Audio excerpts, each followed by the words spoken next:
the choir perform or the basketball team play. Like, just I've learned to see now that what's the most important thing is that you got to enjoy the journey, and along the way there'll be disappointment. But if you're enjoying the journey, the disappointment won't seem so big. Created on purpose and for purpose.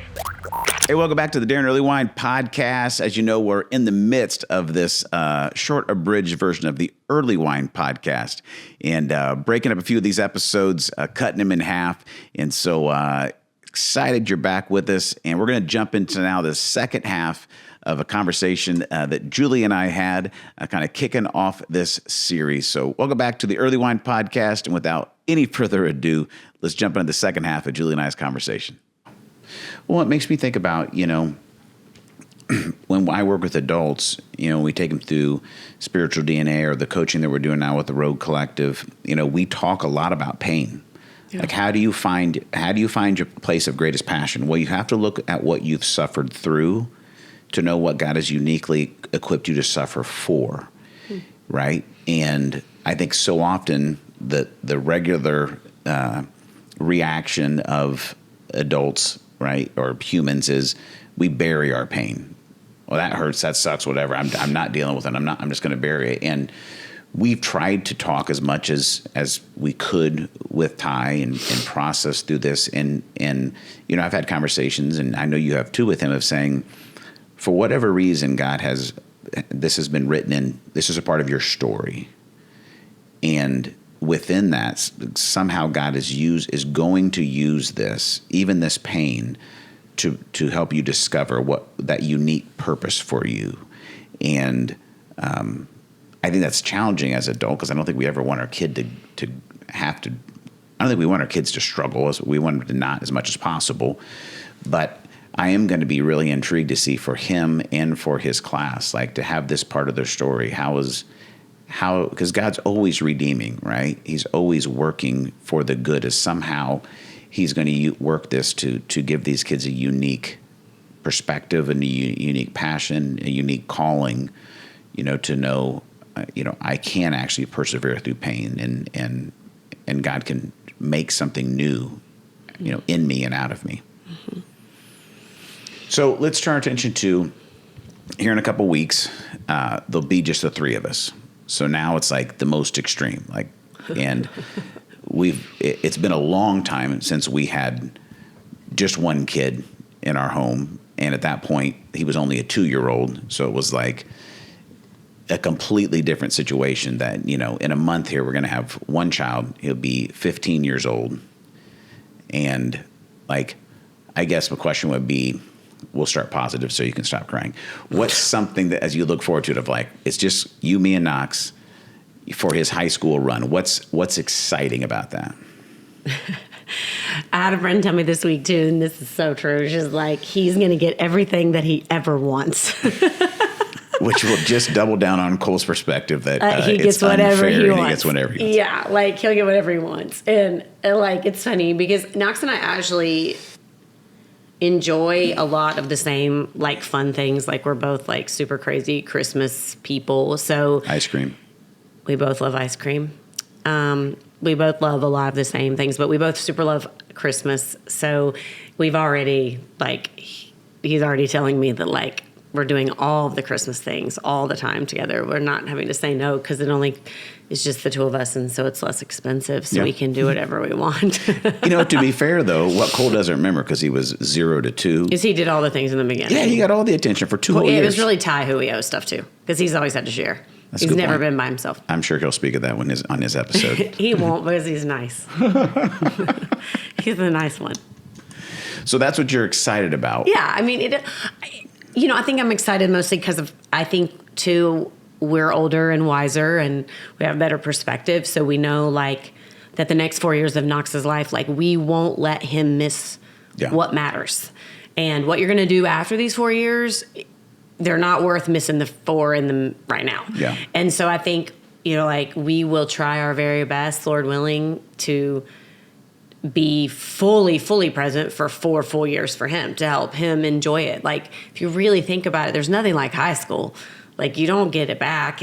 You don't have any, there's nothing like it. And so I think he will get whatever he wants, and he will be encouraged to enjoy all the experiences the best he can.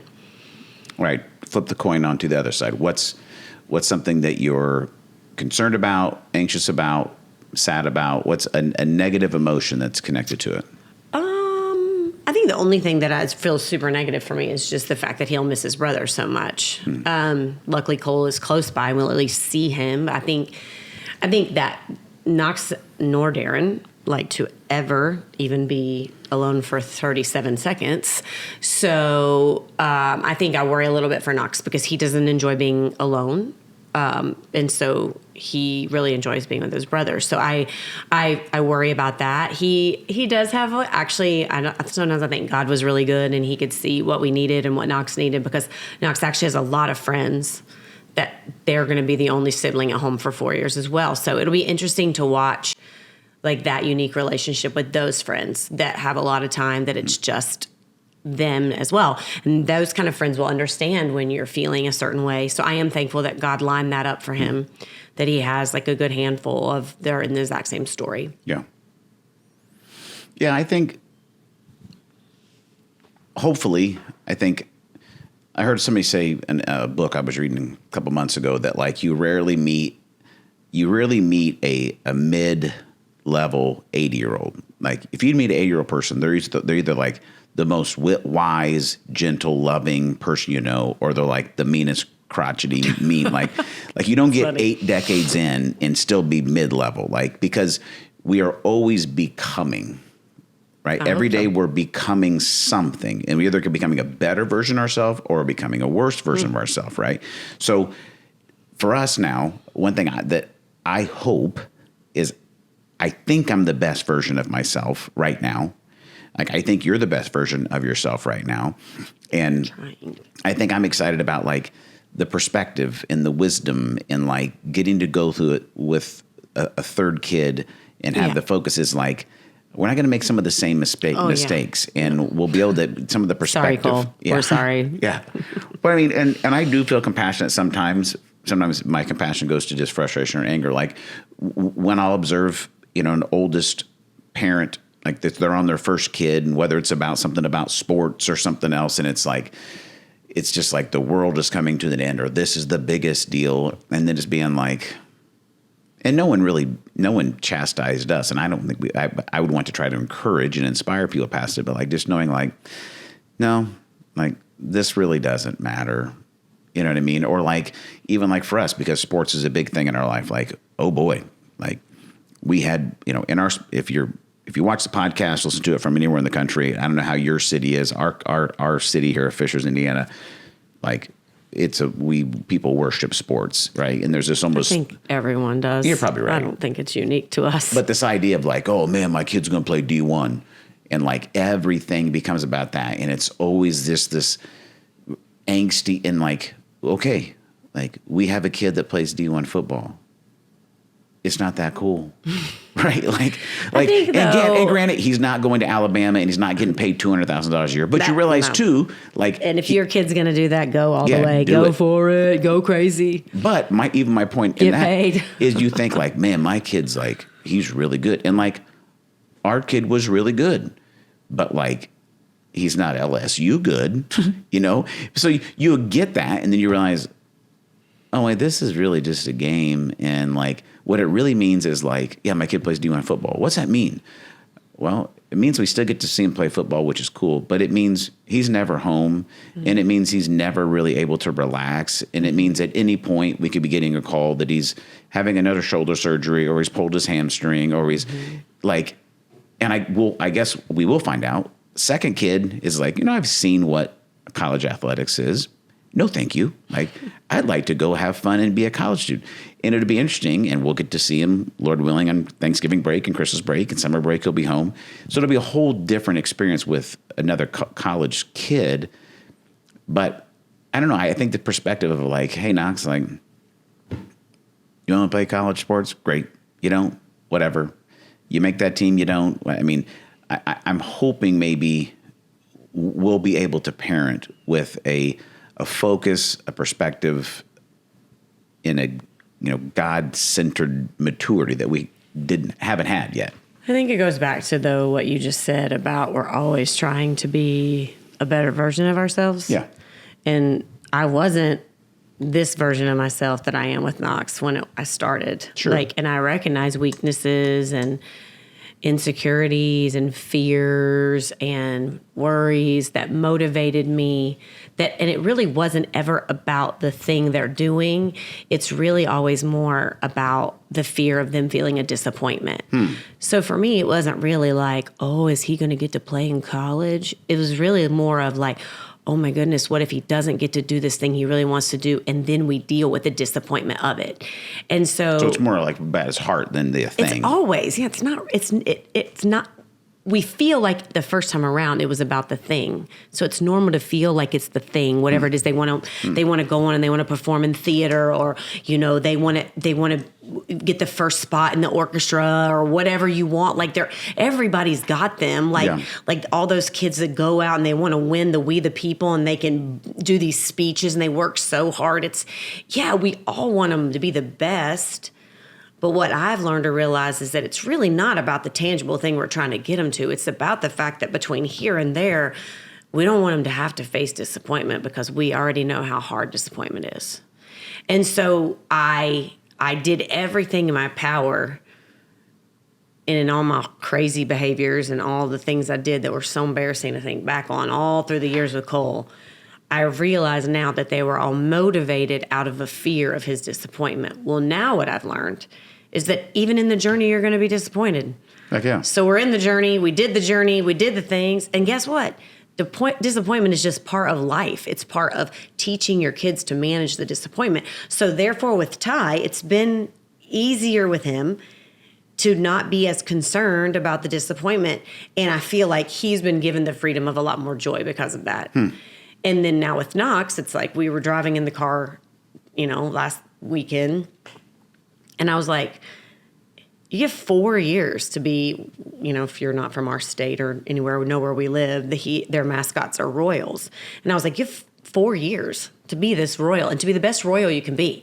Like whether he's really passionate about peer tutoring and helping kids that have disabilities, like whatever you're doing, go in it and be the best Royal at peer tutoring, be the best Royal at football, be the best Royal if you make the baseball team, be the best Royal walking down the hallways of the school, be the best Royal when you're watching the choir perform or the basketball team play. Like I've learned to see now that what's the most important thing is that you got to enjoy the journey, and along the way there'll be disappointment. But if you're enjoying the journey, the disappointment won't seem so big. Yeah. Well, and I think too, it's like if we're do actually believe that we are the workmanship of God, created in Christ Jesus to do good works, which He's prepared in advance for us to do. Like there's a plan. Yeah. And we're really not all the way in control of it. Well, we're barely in control of it. And I think that's been like, when I look back, I realize so many of the disappointments were just God stepping in and going, hey, we're going to pivot a little bit here. For the better. For the better.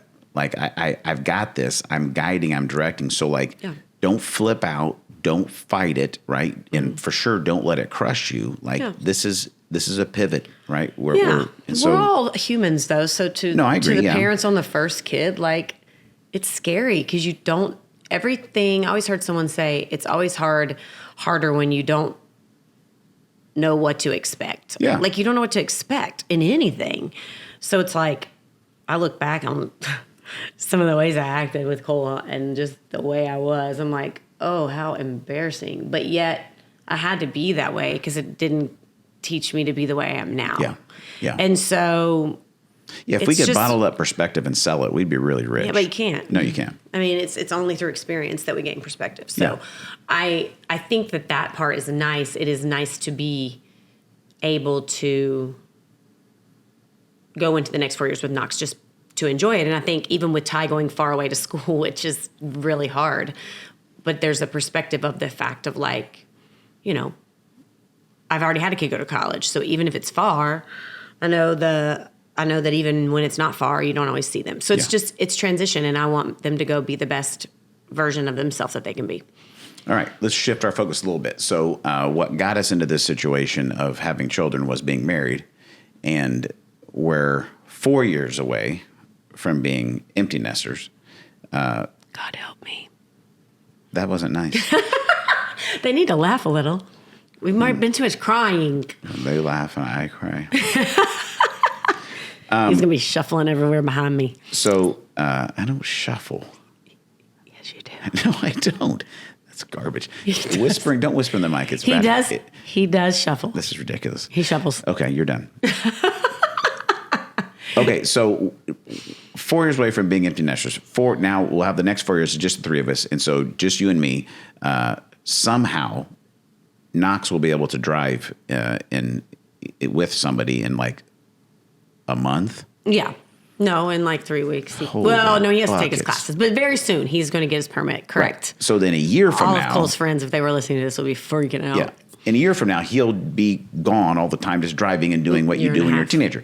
So what are you seeing, what are you seeing shift in our marriage that like we're there's more empty bedrooms here. It's just, there's less of us. It's more you. I think we're going to need some hobbies. Hobbies? We're going to definitely need some hobbies. I tried to teach you to golf once. I'm not doing that. But we're going to have to come up with some hobbies, and we're going to have a lot of friends. We have a lot of friends. We do, thank goodness. But I'm just saying we're going to have to spend a lot of time with them. I don't know. I don't really. I think I get a 4 year hiatus on this question, or at least a 3 year hiatus. Well, I mean, that's a lot to like really think about. It is, but even now that we have, this summer we only had one kid playing travel ball, which was freaking amazing. Yeah, it was great. Like, hallelujah. Like, not joking. There were a lot of we would get to July into June, and the marriage was barely holding on. That is true. Because of baseball season with three of them. Just because you don't see each other passing ships in the night. Well, you don't, and it's just stressful. And whatever game like that. And someone's always mad in baseball season.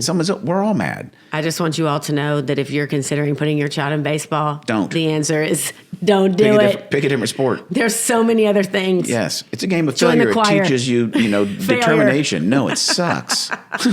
It's actually really awesome, but then it's also really not.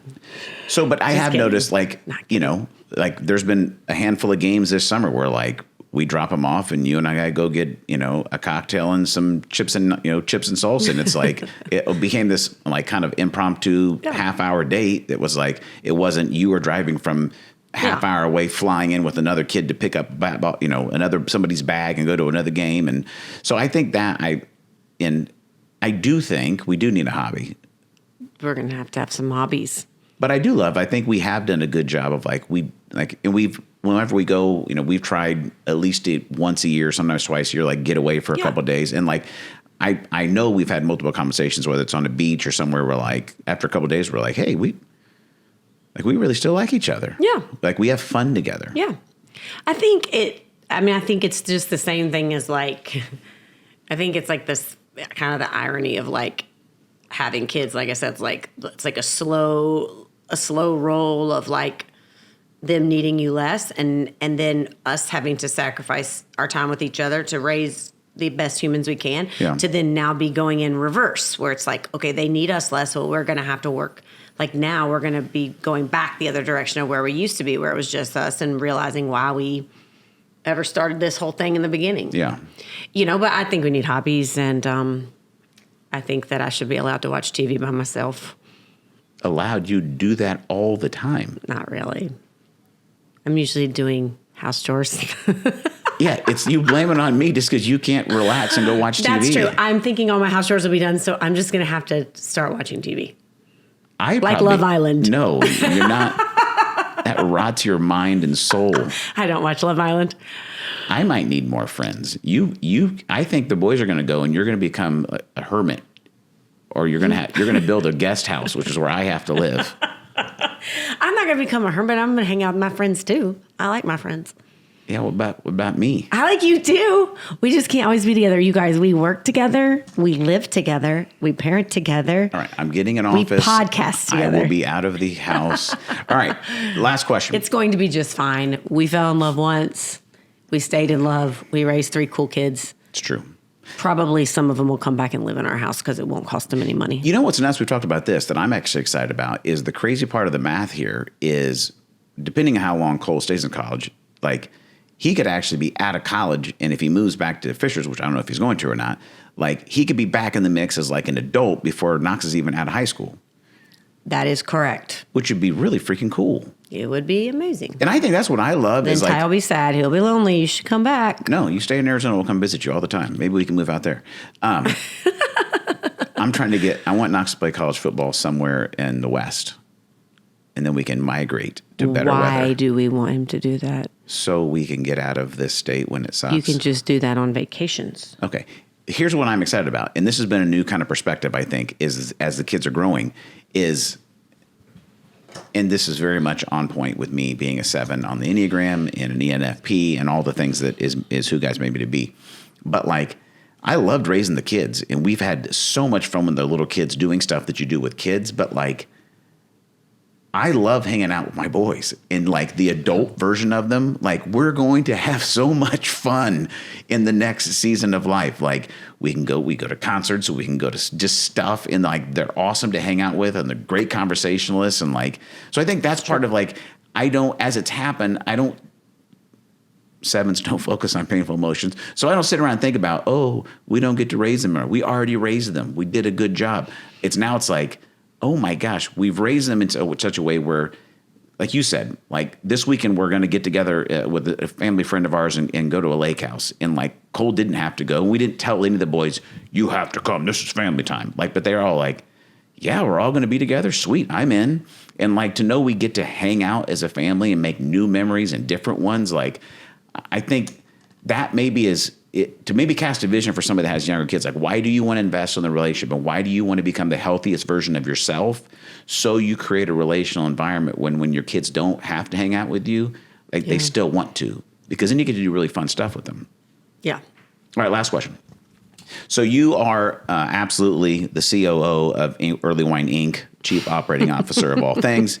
And so, but your role is evolving. You don't have 3 teenage boys to feed every day. You don't have all the things to do. Like, you've always had, multiple jobs as well as running this corporation called Earlewine Inc.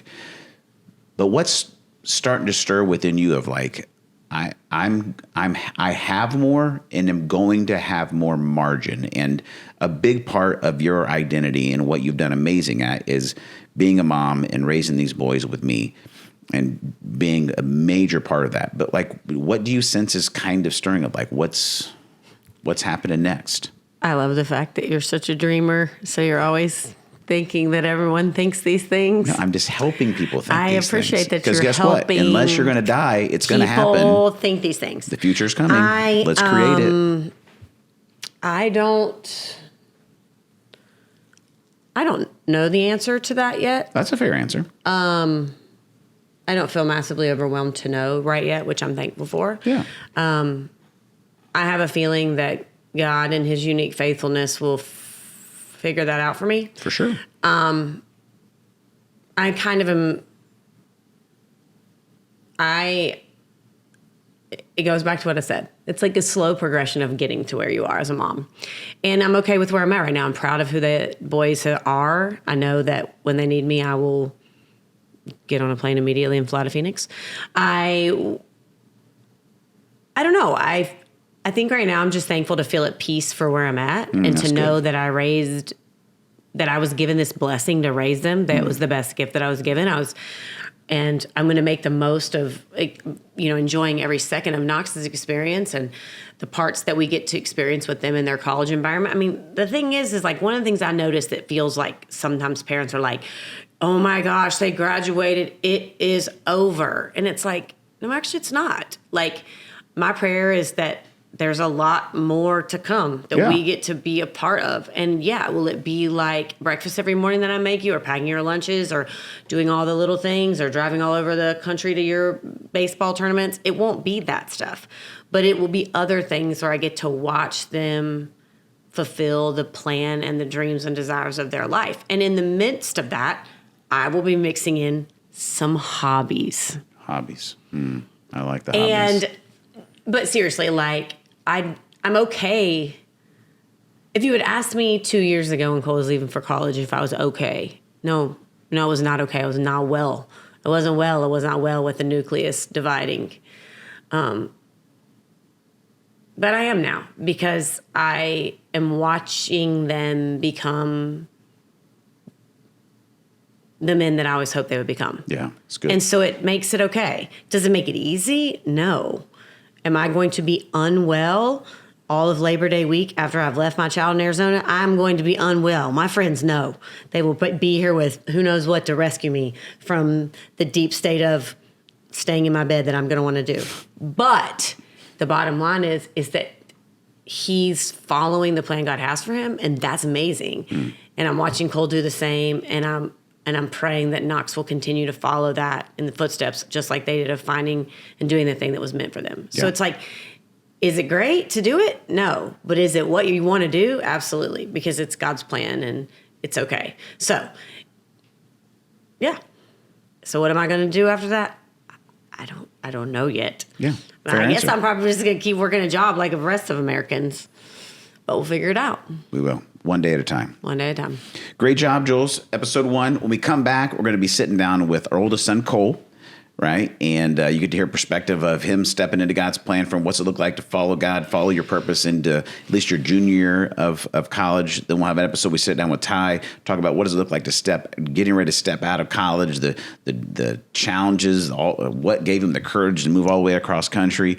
And then we'll have an episode sit down with Knox, and then we'll have when we come together, all three of us. And hopefully we can organize this where we can actually have everybody in person with everybody being somewhere in the country. We may have to have somebody on Zoom, but we're going to see what we can do. So thanks for watching or downloading this episode. We appreciate it. We want to thank one of our great podcast sponsors, which is Confined Space Coffee. If you go to confinedspacecoffee.com, you can check out what they have there. It's phenomenal stuff. And if you use the discount code ROGUE, you can get 10% off your order. So just want to plug that in there, let you know that's happening. And thanks, Julie, for being on here. And thanks for being on all the episodes. I know you're stoked about being on all these episodes. He keeps making me do this.